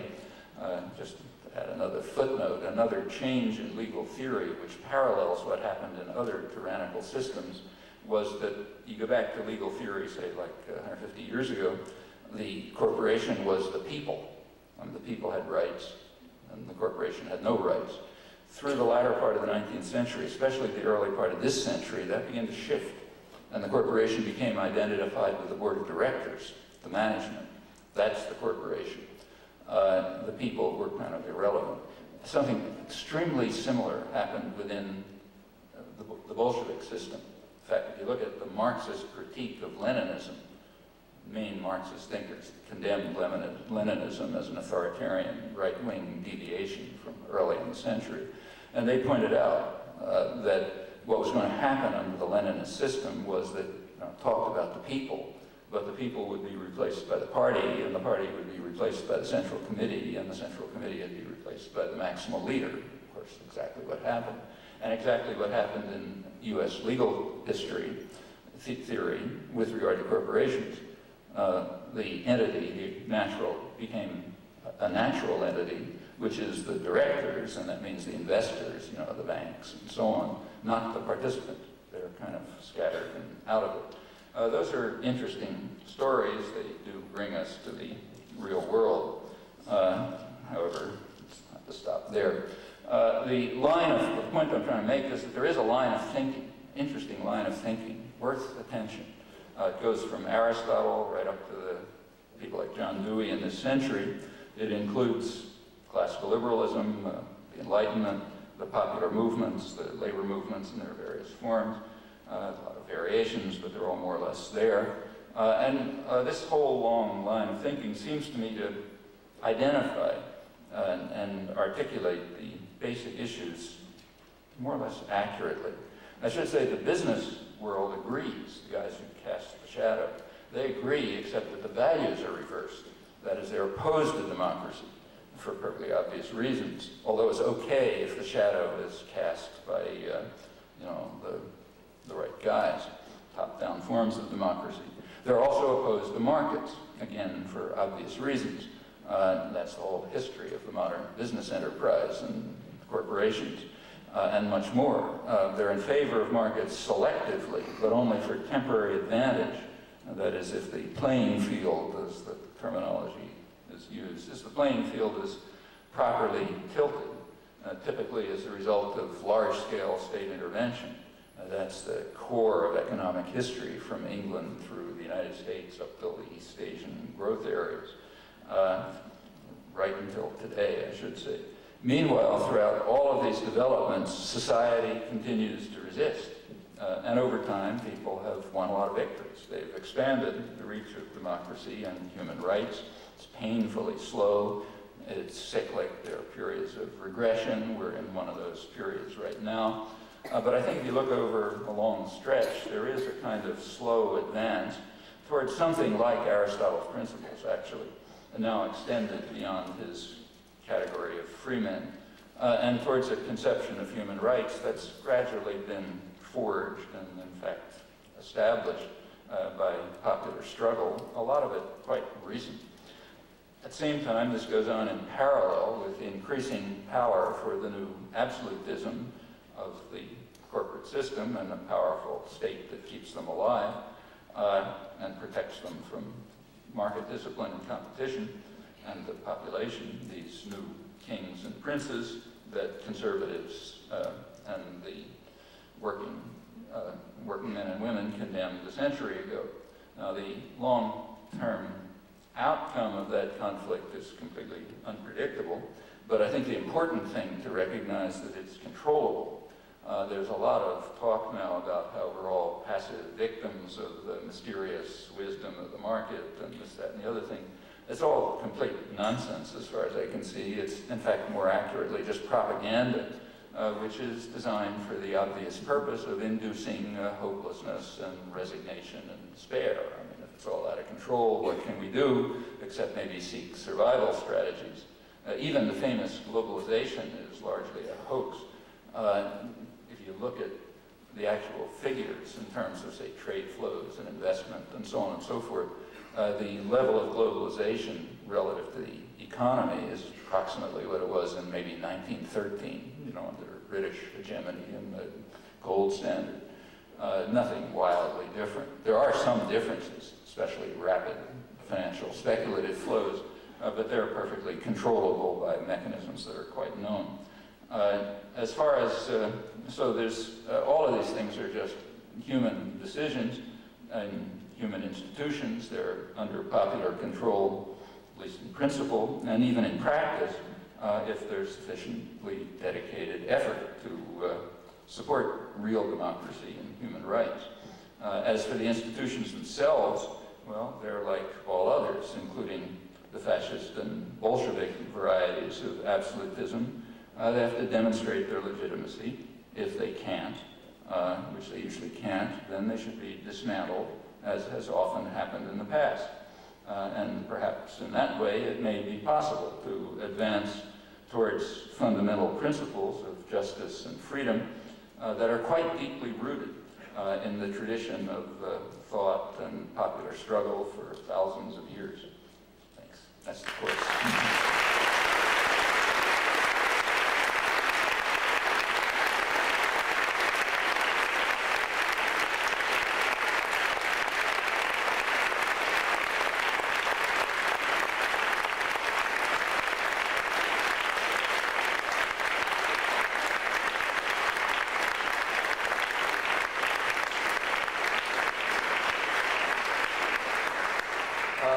I don't know if there are any mics. Are there? No mics? Yeah? You got one? Okay. Two? Okay. Good people with the mics run things. We have about 25 minutes. I got to rush. Forgive me that this isn't in a question form, but I'd like to make a statement and you can comment on it if you will. I've worked in industry for about 15 years as an engineer, and I would actually just like to, I'm not as bold as the people that want to own the mills, the people that work in the mills. I just like to have the right to have a vote. And the vote that I would like to have is the vote that now goes with the share of a stock.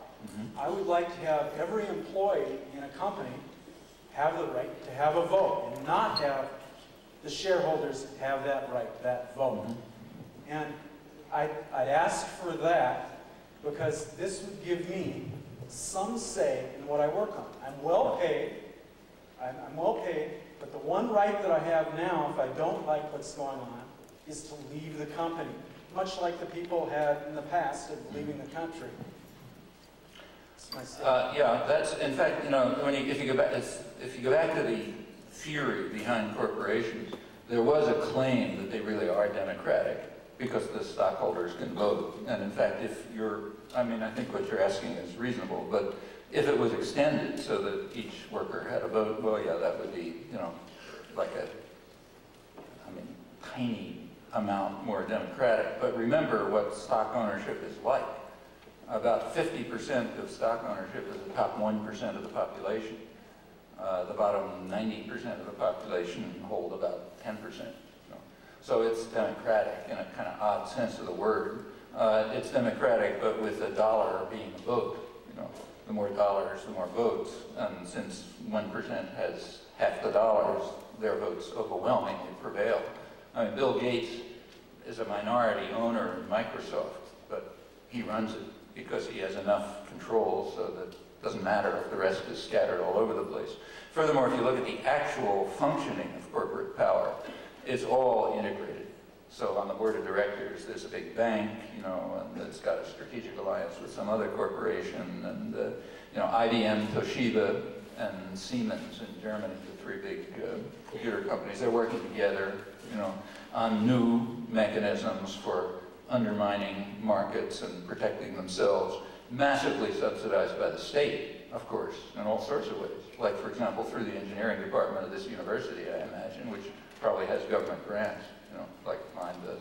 Okay, that's part of the way in which the state, the public kind of, the costs of research and development are socialized through devices like that, and then the profits are privatized.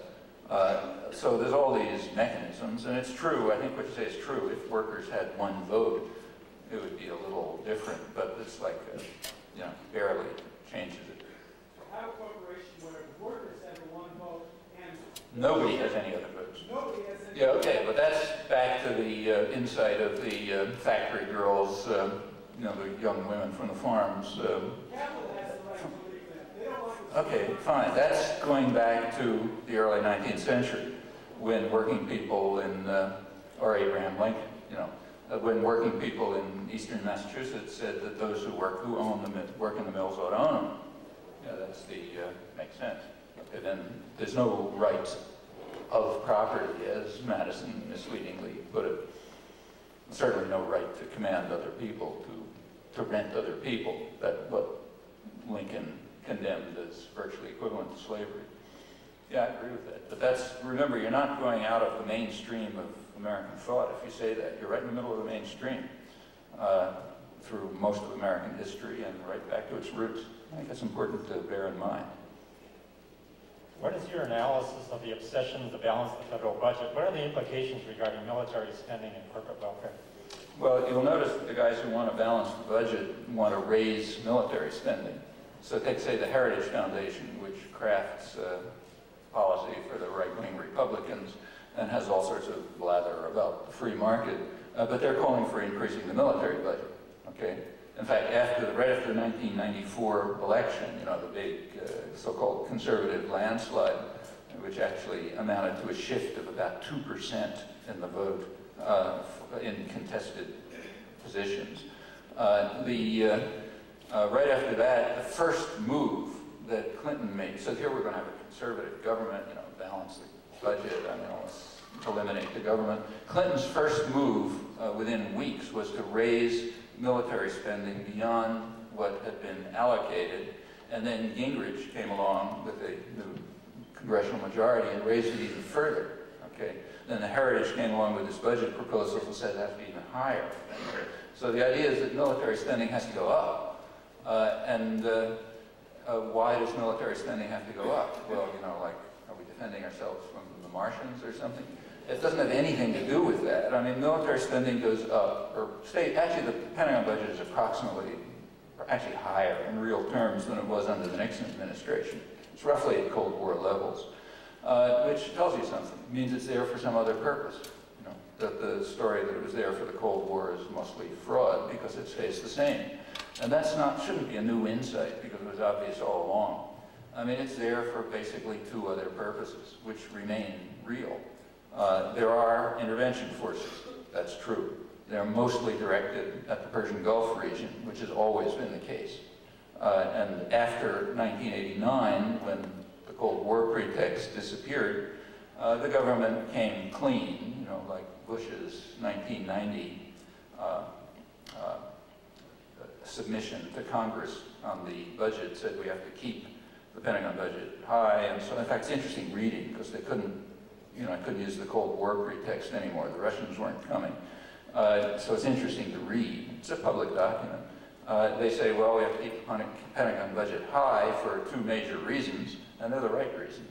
One, because we need these massive intervention forces aimed at the Middle East, where, I'm now quoting, where the threat to our interests could not be laid at the Kremlin's door.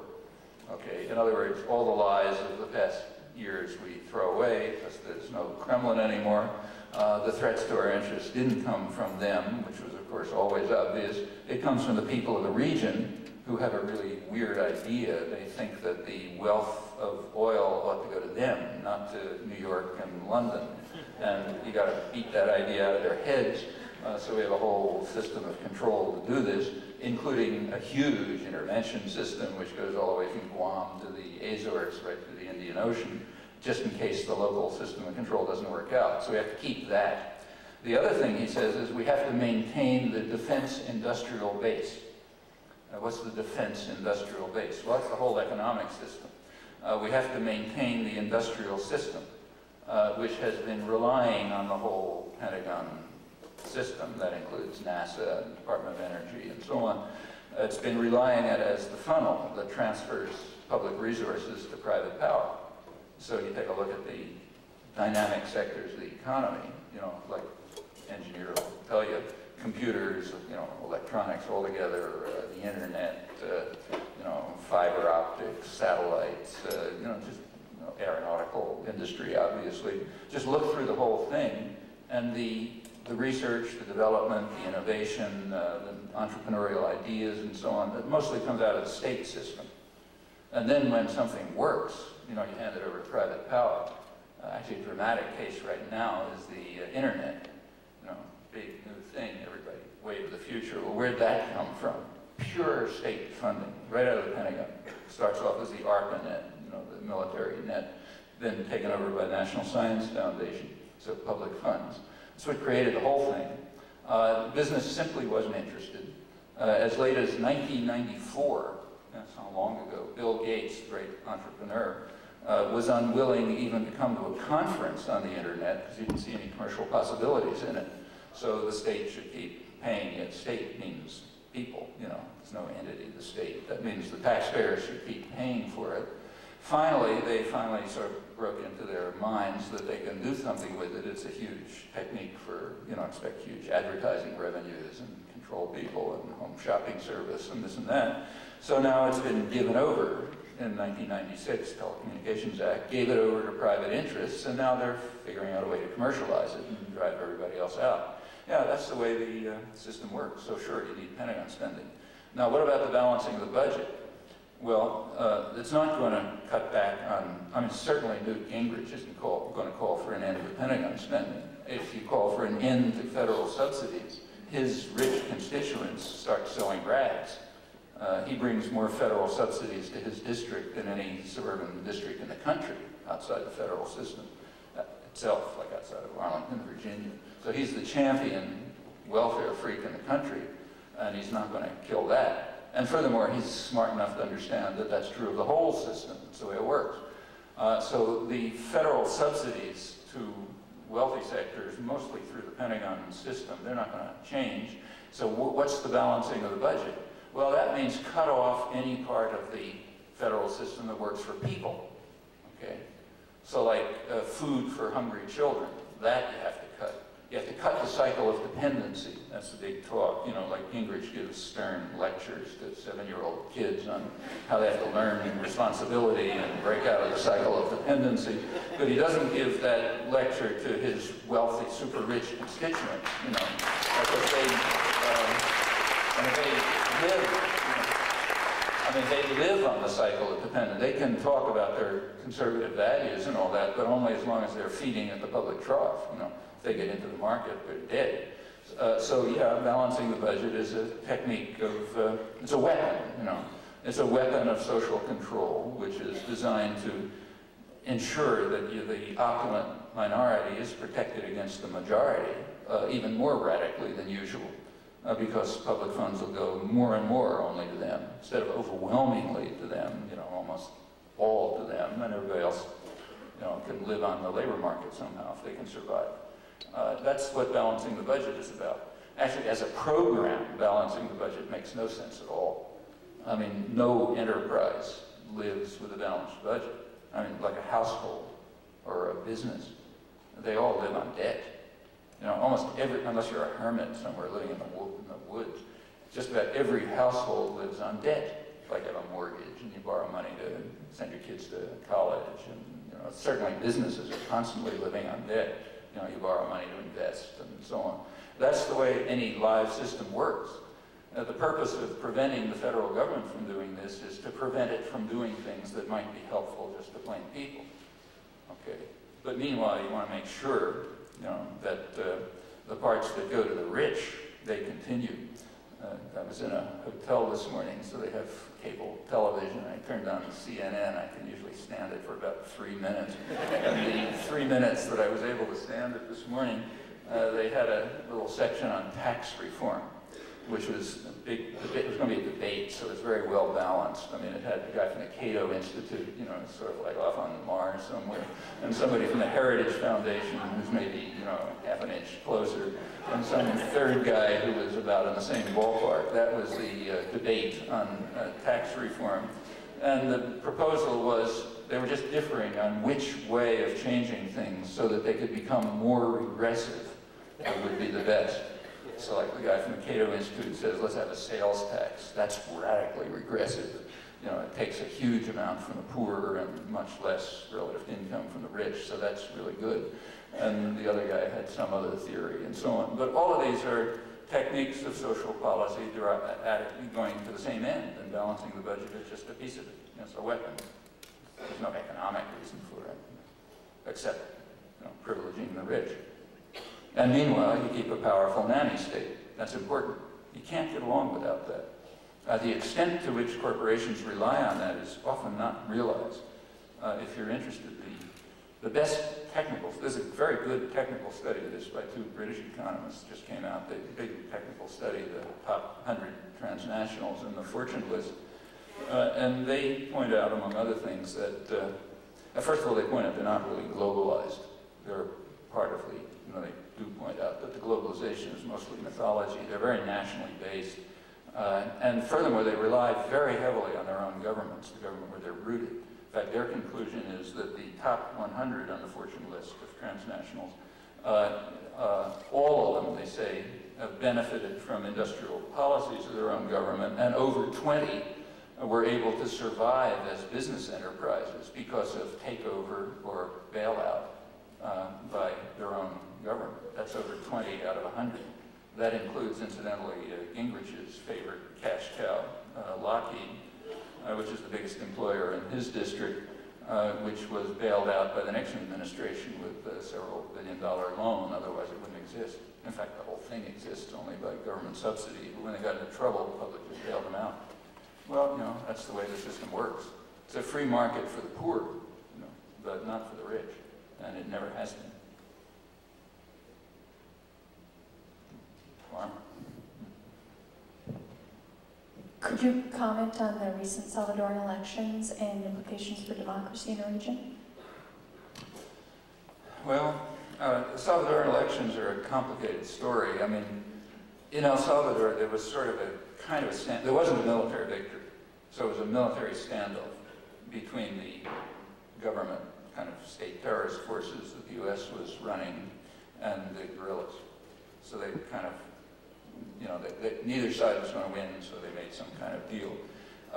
Since the deal, the effort has been to try to achieve the goals of the United States and this top-down form of democracy that we support with the traditional power structures in place, to achieve that, but by other means. Since military means didn't quite work, we want to use other means. And there are plenty of other means. Concentration of capital resources is a very powerful means. So what's happening right now, and it's not so clear how it's going to work out, is an effort to institute the goals of the United States and its, you know, the Salvadoran wealthy elites, using these means within the framework of current structural adjustment programs and, you know, subordination of Salvador into the global economy and so on and so forth, and to undermine the popular movements which still existed, you know, remained alive, though they were badly hit during the period of state terror. Now the FMLN, you know, the former guerrilla leadership, they're playing the usual role of a political leadership. Namely, they're quite happy to join the victors and enrich themselves. Now it's not 100% true, but it's largely true. And that's standard as well. You know, it's perfectly standard, you know, it's exactly what you'd expect, in fact, because where do they come from? The leadership comes from the elites. They were on a different side. Okay, they'll rejoin them, and they are, in fact, you know, entering into various relationships with the dominant elements. They do call on the popular movements for electoral support, okay, but they don't really serve their interests, don't work for their interests. Now, whether the popular organizations which are alive will reconstitute in some other fashion, or whether they won't, I don't know. You know, but it seems to me that's more or less where it stands now. And that's a very typical pattern. It happens all over the place. I mean, go to another side of the world, exactly the same thing is happening in Palestine right now. The last means that the Arafat group could find to maintain power, they were probably going to be thrown out by their own population, was to subordinate themselves to U.S.-Israeli policy and become the traditional colonial elite. You know, that's a traditional, like the Indians who ran the empire for Britain under the Raj. There's a local elite that runs things, and they enrich themselves, and the population suffers. That's the history of colonialism. That's another example. That one's pretty dramatic. So like Arafat and his clique, who work very closely with Israeli power, they run a brutal autocratic system, and they have monopolies in which they control the whole economy, and they're getting rich. And meanwhile, the population is going down the tube. You know, yeah, that's normal. There's a whole history of hundreds of years of this, and in El Salvador, it's maybe going in that direction. I should say that the Salvadoran Jesuits, who have played a leading role in the struggle, despite getting murdered and so on, they had a conference about 1994 in which they discussed this. It's an interesting conference. The documents are worth reading. They pointed out, first of all, that what they called the culture of terror, you know, an enormous amount of state terror there, which we paid for and implemented. They said the culture of terror has short-term effects, like people get tortured and mutilated, but it also has long-term effects. The long-term effects, they said, are to domesticate the aspirations of the majority, so they no longer have thoughts that are contrary to those of the powerful. And they said this becomes particularly effective when the former leaders of the powerless join with the powerful in implementing the new programs. That's what they're talking about, what I just described. How that turns out depends very much on what people here do. You know, El Salvador is too weak to follow its own course in the world. And without a lot of solidarity and support from the big superpower, and that means not the government, but solidarity movements and so on, they don't have a chance.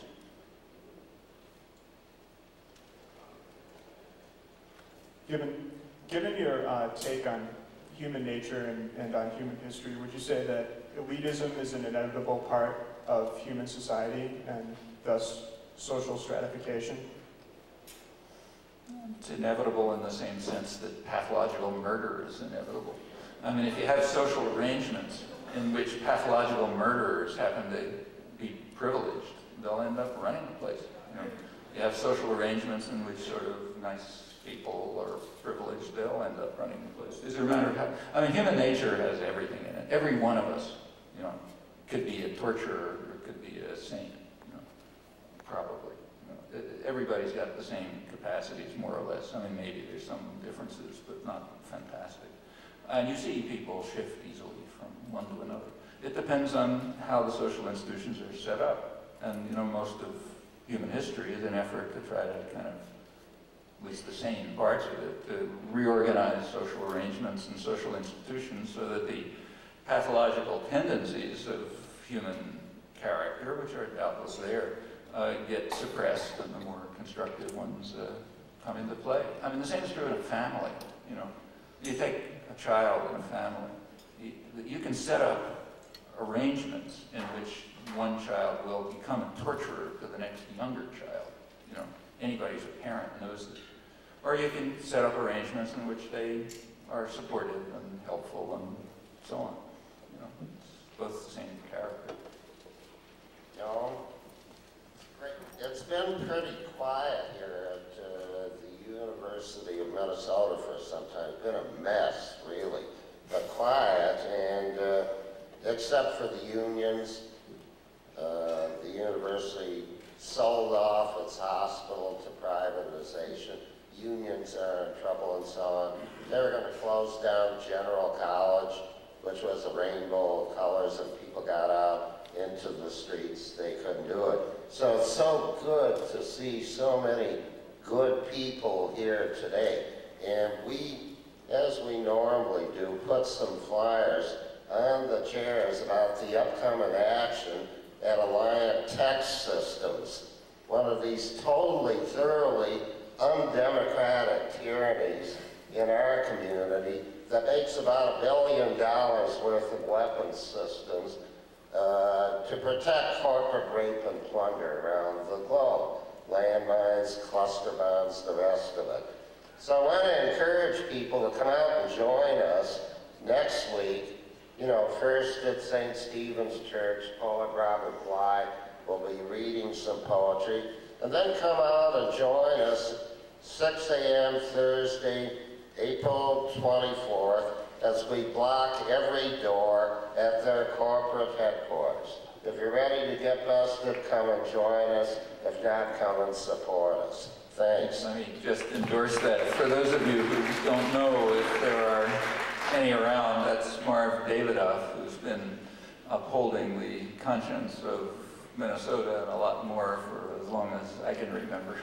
So anything he says you should do, I think you should do.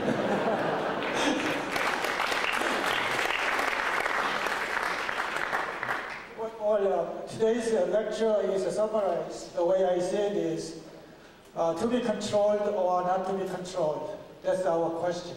To be controlled or not to be controlled. Yeah. That's our question, the ordinary people's question.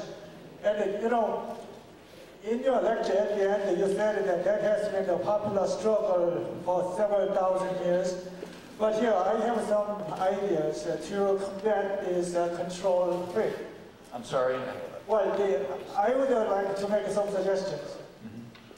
One, you know, when the Scott Company, the president of Scott Company fired, you know, 20,000 people, and his salary went up the next day, and the Green Tree Financial Company, the compensation was $10 million. And this is just the thing that what you are talking about. And for me, for ordinary person, Scott Company, I know their products. So I stopped buying their products. But for Greenleaf Financial Company, I don't know what they are doing. So here, the media's role is very important. What they are doing, we need to know so that we could boycott their products or their services. So that's one thing.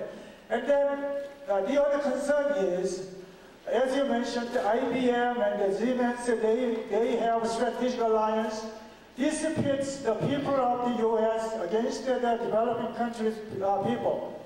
And so that creates tremendous problems in the years to come. So here, my observation is the prospect of China, which has been governed by communism, might have a bright future because the Chinese people are not familiar with the free market system and the capitalism. So I would like to know your observation. What will happen to China if they hang on to what they have been doing? Once they can have enough technology and they can close out the market to the other countries, then I think there might be some kind of a very problematic development. So what do you think of that? Okay, well, on the first part, you were speaking about the Scott Paper Company? Yeah.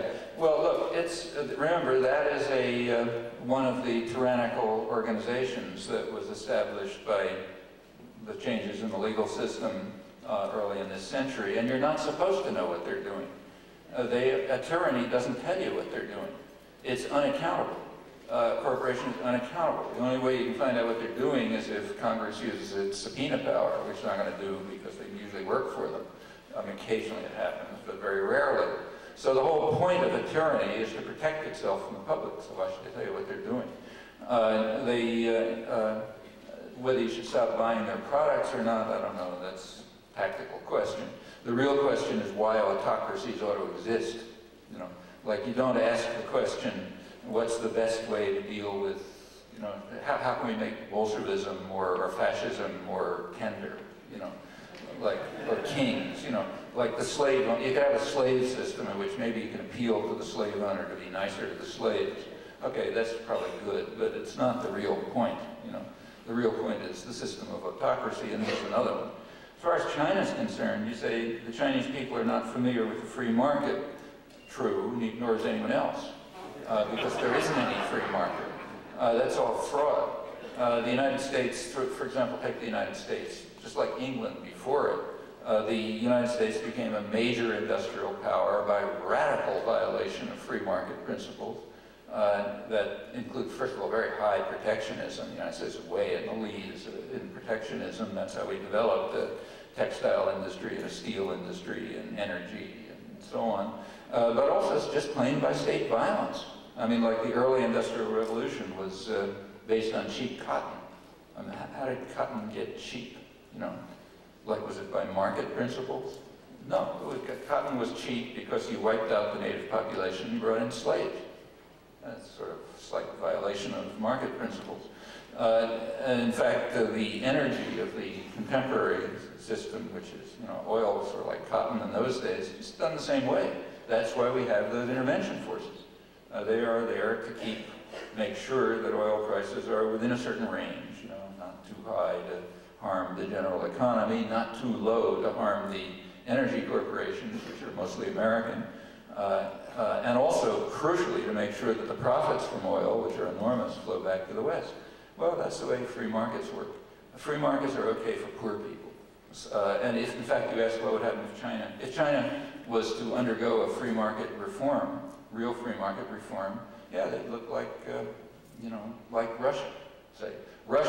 In Russia, they did have a shock therapy, they called it. They introduced capitalist reforms. The economy has collapsed, the population's starving, the majority of the population says the good old days were under Brezhnev, yeah, that's what market reforms are like. It turns you into the third world. That's how the third world got that way. You go back to the 18th century, the first world and the third world weren't very different. Like India was the major commercial and manufacturing center of the world, not England. The third world was liberalized by force. The first world maintained strong states, interventionist states, and so on. Yeah, that's the difference. China has China's a very complicated case. China has maintained an economy partially out of the control of international global forces, but only very partially. So if you look closely at most Chinese exports, You know, China's supposed to be a big exporter. But you take a close look at the exports from China, I forgot the exact figures, but overwhelmingly they're coming from foreign corporations which are investing along, you know, the coast to get very cheap labor. So that's really not Chinese exports in any serious sense of the term. It's Western exports from one corporation to another, exploiting super cheap labor in China, getting cheaper labor in Indonesia. I mean, you gotta disentangle a lot of the terminology and conceptual structure in which these things are disguised. China's a very complicated entity with a lot of different parts. Big parts of China are probably getting more and more impoverished, like, you know, the backwaters, rural China, and so on. A good part of the Chinese economy survives because of village-based cooperatives, which still remain and are very substantial. It's quite a complex story. I know, Professor Chomsky, that you have to hit the road. Right. Is there time for one more brief question? One more, yeah, then I'll have to go, I'm afraid. Brief. Yeah.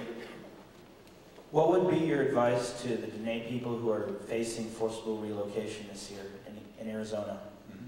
Forcible relocation, you mean the companies are being relocated? Or do you mean they're being relocated? A tribe of Indians. Oh, tribe of Indians. Well, same thing for all defenseless people. They have to have solidarity from the powerful.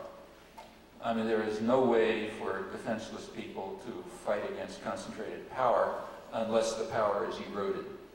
And it can only be eroded by folks like us, you know, people who are inside, who are privileged, who are inside the power system, and can, in fact, erode the power. That's what solidarity movements are about. That's true for children who are taking their food stamps taken away from them. It's true for Native people who are being dislocated. It's true for Salvadorans trying to fight for human rights. They can't stand up. They don't have the capacity to stand up against highly concentrated tyrannical institutions supported by, you know, a superpower. And that can change, but only if inside the superpower and inside the tyrannical institutions. And that's where privileged people have a real responsibility, because they can do things. They can do a lot of things. And in fact, they've done them. Like the Central America Solidarity movements were extremely effective. I think that, in fact, they're unique in human history. I don't know anything like them in the history of imperialism. They came out of privileged sectors of American society, incidentally very mainstream. So, you know, church groups and you know, Kansas and Arizona and places like that, not elite sectors, and they had a big effect. And that's the way things happen, you know, no other way. There you go.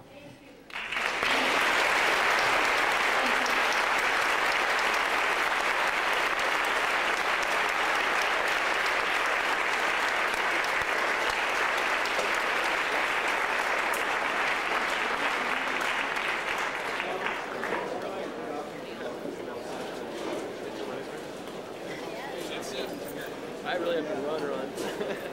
I gotta go. Bye. All right, okay. Bye. Huh? Yeah.